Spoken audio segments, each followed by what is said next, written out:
নরসিংদীতে কোটা বিরোধী আন্দোলনকারী শিক্ষার্থীদের উপর ছাত্রলীগ ও যুবলীগের হামলা, আহত হয়েছে অন্তত 10 জন। নরসিংদীতে বৈষম্য বিরোধী শিক্ষার্থীদের উপর হামলা করেছে ছাত্রলীগ ও যুবলীগ। এ সময় পুলিশের সামনে লাঠিপিটা করে আন্দোলনকারী শিক্ষার্থীদেরকে তাড়িয়ে দেন ছাত্রলীগ ও যুবলীগ।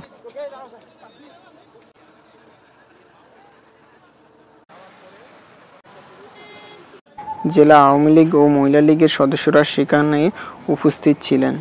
পূর্ব ঘোষিত প্রার্থনা ও ছাত্রছাত্রীদের গণমিছিলে কর্মসূচি নিয়ে বিকেল ৩টার দিকে সদর উপজেলা মোড়ে নরসিংদী প্রেস ক্লাবের সামনে আসেন বৈষম্য বিরোধী শিক্ষার্থীরা।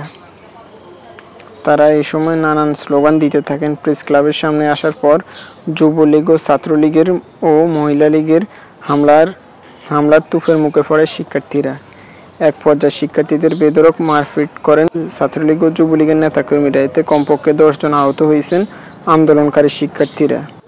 এ বিষয় নিয়ে নরসিংদী থানার ভারপ্রাপ্ত কর্মকর্তা ওসি তানভীর আহমেদ বলেন, আন্দোলনকারীদের সাথে ছাত্রলীগের সামান্য হাতাহাতির ঘটনা ঘটে, এটা তেমন কিছু না।